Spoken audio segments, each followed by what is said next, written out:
have been interested in costumes. Yes. Since I was like 2. Right. So I had this Cinderella dress that was off the shoulder, and now actually, to me, who knows history of fashion, I'm thinking looks a lot like an 1840s evening gown. Right. With some like a form-fitting bodice, an off-the-shoulder thing. Yeah. And then a really full structured skirt. Yeah. And I wore that thing all the time. Wow. Like, constantly. So how old were you at that point? I was about 4, and I used to just walk everywhere with that dress. So what is making that stick out then? Is it 6 starched petticoats. wow? Like That's heavy. Yes, Can you imagine yes, very the heavy. weight of something like that? Where do you get your ideas? Well, I do look a lot in books like this one. I look a lot in this. I just got this though, but I have a lot of a memory. I have basically I have a library and a art gallery of history smudged into my head. So wow, I'm able to I love that idea. just think about, okay, this is what I've seen. Yeah. This is what I want to make. Yeah. And then I'm going to get my whiteboard part of my brain and think about it. And like, yeah, that's one of my favorite outfits in this entire book. Yeah. Because I'm just looking at that going, that's a lot of work. And I got a dress that's completely covered in ruffles. That you made or yeah, that you found? that I've wow. made. And it's the skirt goes up to here, and it's just covered in ruffles. Wow. People didn't wear the most up-to-date fashion because fabric was extremely expensive, and like you would probably, like, if you were very high class, you would have maximum 12 outfits. Right. Yeah, of course. And you take really, really good care of them. And then you would repair them, and then they would last for a long time. Yeah, because they're made well. Yeah, and I've been hearing a lot of things about, you know, what fast fashion is, where fashion is made to just last a season, and then like millions of garments go into the landfill every year because people just chuck them. So they've been talking a lot about getting back to this sort of thing where you make something well, with a you lining, repair it, like, you know, and you take really good care of it. When you create a garment like this, do you like to then wear it out in the world and show people? And what do people say when they see someone walking down the street and it's something like this? It was from like a completely different time. Like, does anyone comment on what you're wearing? The most they say is, "I love your costume." Oh, right. And do you consider it a costume though, or is it more just like clothes that you wear? It's what I wear. Cool. I personally don't consider it costume at all, because it was worn historically as clothing. Yeah. So it should be known as clothing. Yeah. If this was a costume, it would have a big label on top that says Halloween costume. Right, yeah. Or you'd see it maybe in a theater production or something where it was made for a play or something of that nature. But this was actually worn. Yeah. And it was advertised in Paris. Yes. For buying it.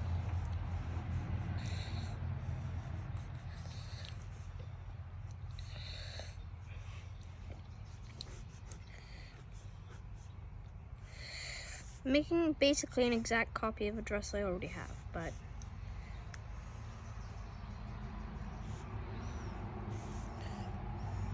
I have a lot of thinking in my head about how I'm going to do something. Yes. So, when I watch people making something, I like on the internet, and they're like professional tailors, and they're like, this is going to be extremely difficult. Right. I'm like, okay, what's going on here? Yeah. This is going on. And line of what I'm going to do. Wow. And then there's going to be a slit in the center. Like that. That has to be at the top when you end. And if this needle isn't like up, like where it is now, and it's down, it will like clog. So that's annoying. And whenever you're sewing something, you need to be aware of that, because if you're not, it just doesn't work. So yeah, you have to be really careful. And you can play around with threads and things like that, like different stitches. But I had this clog when I was sewing, but I was going like that all the time.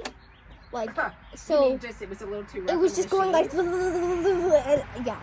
So what would you recommend for someone who's buying a first sewing machine? Like what are the things that they would want? I got this from my neighbor over there, and it had a CD, and we played that to learn about the machine. That's a great idea. And we had to do that, or we would know how to thread the bobbin and so things like that. And make sure you look inside here, like. Where are you looking inside? Like, make sure you look inside the bobbin area. This is super dusty, but like inside, like. And then you make sure that you've wound the bobbin correctly.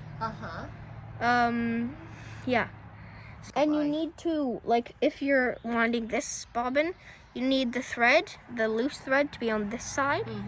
And then you put it in the thing, and then you go that, and then around and over the finger, and then back under the finger. And then you pop it in and make sure that the finger is in its slot. It makes this click, doesn't it? Yeah. You know it's and in the then right place. and then to get it wound, you need it to go like, and then put the thread down. This is the only time that it's okay to do this. Right. Without fabric. Just when you're threading. This one, and then I got some from other places. This one is from Value Village. Yeah. And then most of this ruffle dress is from Gifts. And then this is also this same fabric, and then this one is from Value Village as well. So, have people started to know that you like to do this and give you pieces of fabric? Well, people, there was a person who was getting rid of a lot of fabric that they used to sew with, and my dad was like, "Oh, my son really loves sewing, so could I have that fabric?" And she was like, "Sure." So Owen, what are you gonna make? I'm going to make the design from the clipboard. So yeah, we should go inside and cut that, and then get the machine started up. Let's go. Okay, so now we're going to move back a bit. We're going to cut out the skirt and bodice of this dress. So this, cut this off first. This is going to be 1930s, as you've already heard, and it will be having a very low neck, like not low, but like a straight neckline all around, and will be quite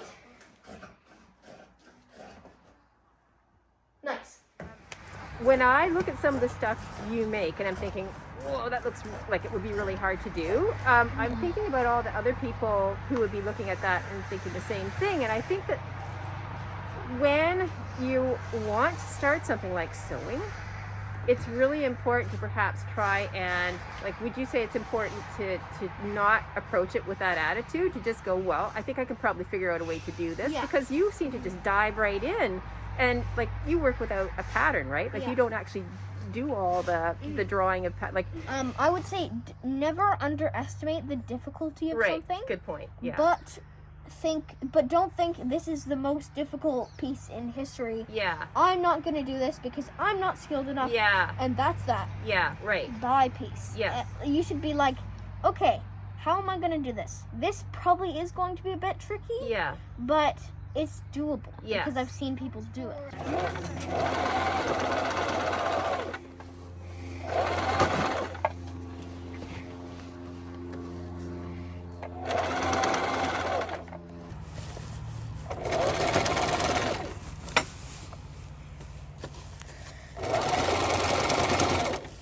What are you doing? I am gathering up my skirt for the evening gown. So that's going to take a lot of fabric, but thankfully I have a lot.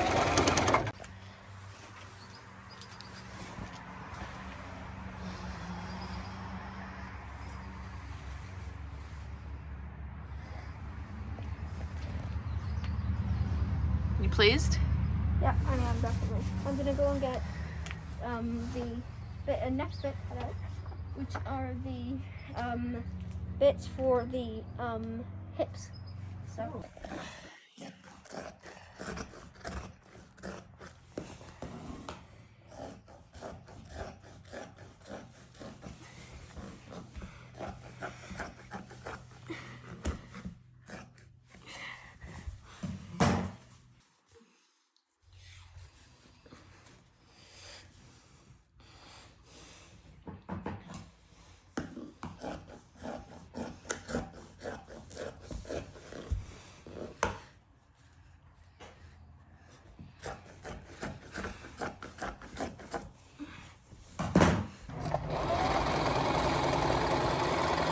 It's too thin.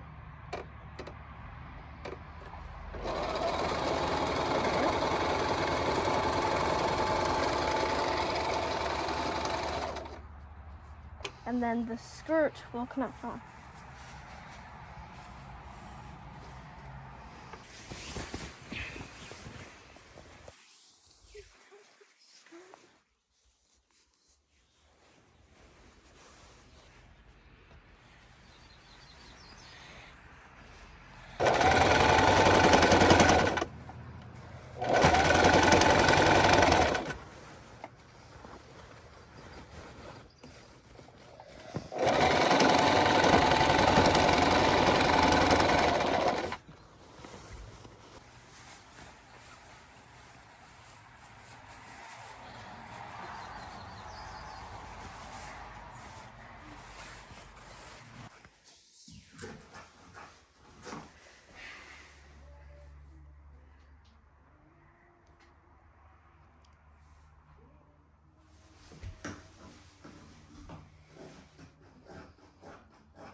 You a question.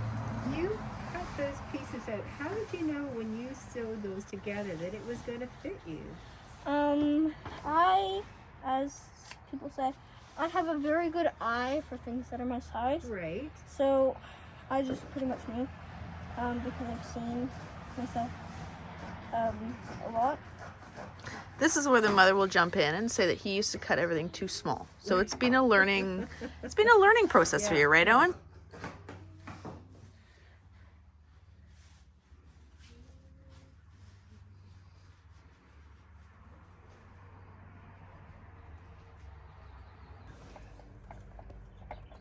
What are you making? I'm making the straps right now.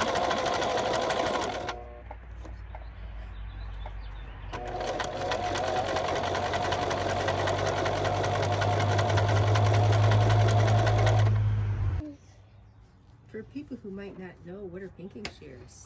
They are ziggity zaggity scissors like this. Wow. Which makes fabric not fray when you cut with them. Oh, I see.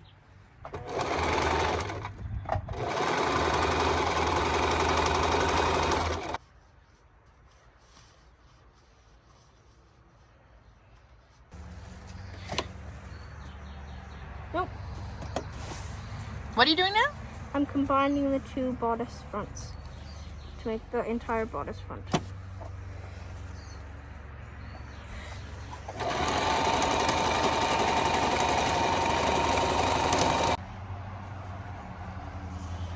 Nope. It's too puffy. So is this where you have to get inventive and figure out how to modify? Yeah.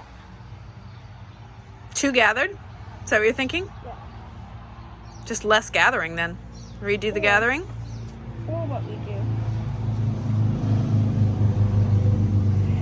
is make it less full.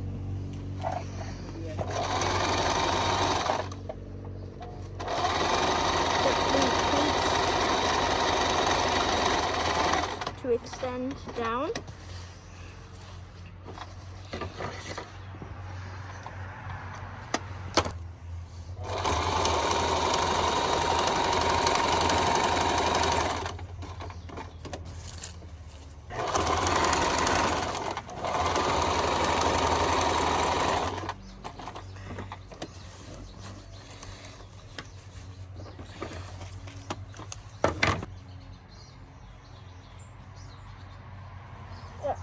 That improves it a lot.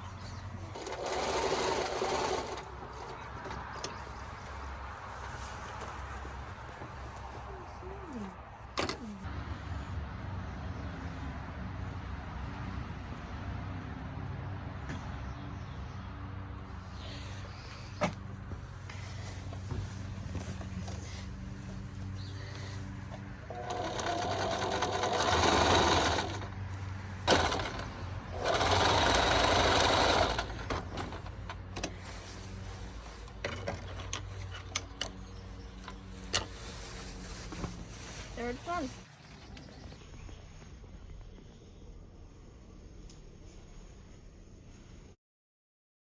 So tell us what we're going to be making. So today we are making historically inspired fascinators.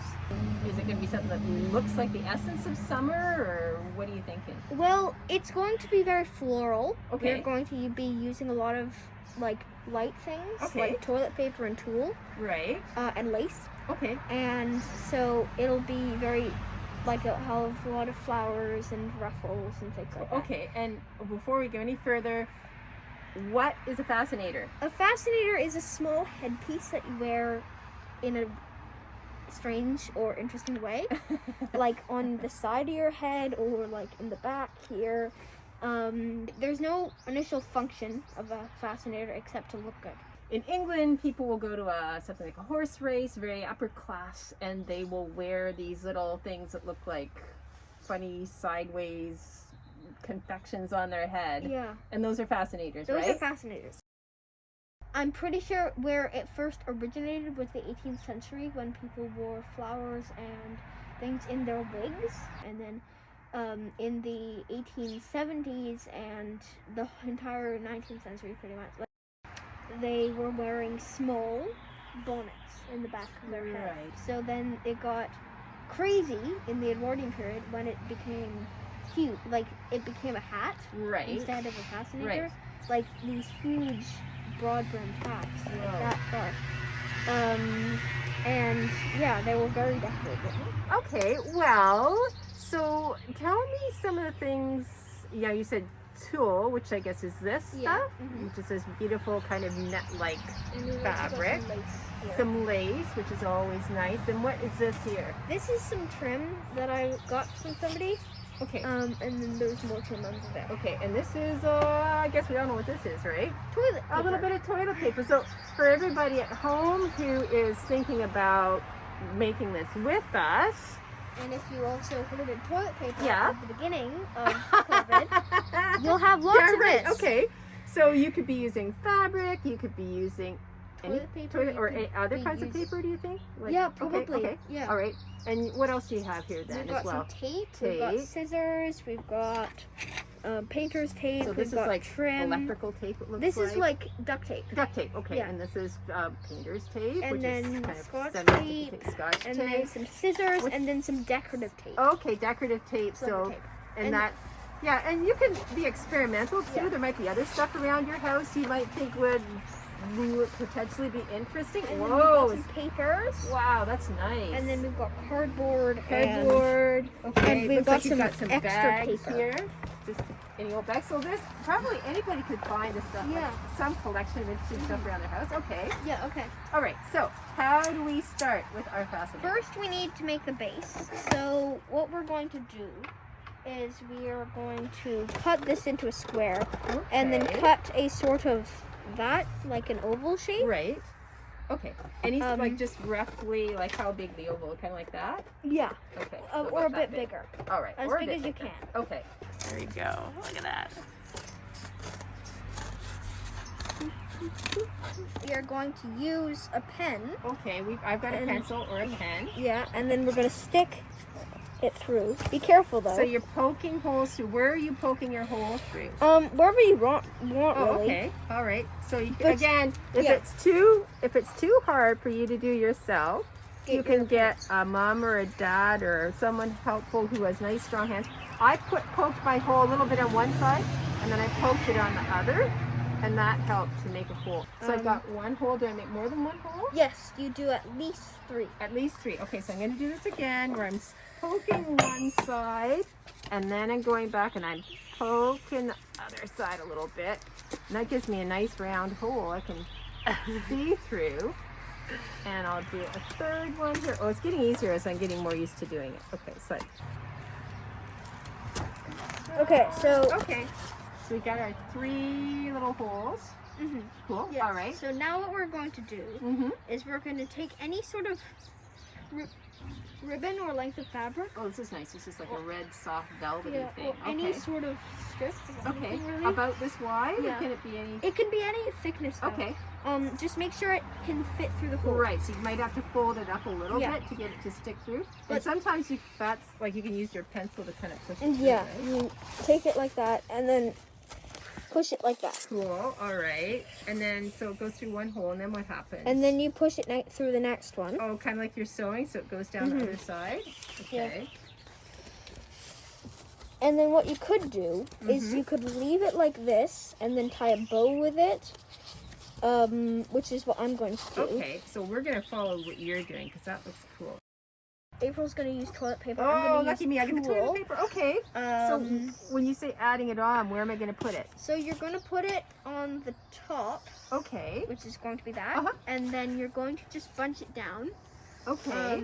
Into flowers and that kind of thing. Oh, I see. So we're going to be making like a flowery thing that I can also stick on the top. Yeah. I'm going to go and get some fabric scissors because I need those. Okay. So I'm going to try and make some kind of flowery thing here then out of this beautiful, soft toilet paper. So I think what I'm going to try do is I'm going to make kind of a bit of a knot here like this. So just not too tight. And then maybe I'll make another knot like this so it starts to maybe look a little bit like a rose or something. It's just really soft, sort of like that. And then you can sometimes just take this soft paper and just play around with it. So that kind of looks a little bit like a rose, I think. So I'm going to use this as something that I'm going to stick on to the top of my piece. So Owen, when I stick this on here, how do I stick it on here? What am I going to use? With tape? Okay. Yeah. And so just any way that I want to, I can just kind of fix it. So and make sure it's asymmetrical. Everything should be asymmetrical. Okay, so explain to us what asymmetrical means. It means it's not the same on both sides. Okay, so we want a selection of things so it doesn't look too even, is that right? Okay, so maybe you don't want it to look even. I made one of those cool loops with the tape again, and then I'm going to stick this on here. Yeah, I'm going to do that too. So that's like a good beginning.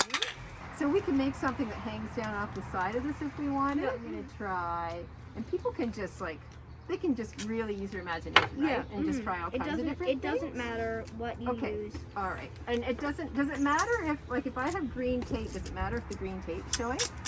Not really. Okay. You can do whatever you want, really. Okay, cool. This is great. I've seen fascinators where people have things like birds and all kinds of things. If you felt really ambitious, you could maybe make little cardboard birds or something. Yeah, or just use a burn gun. Yeah, or something like that.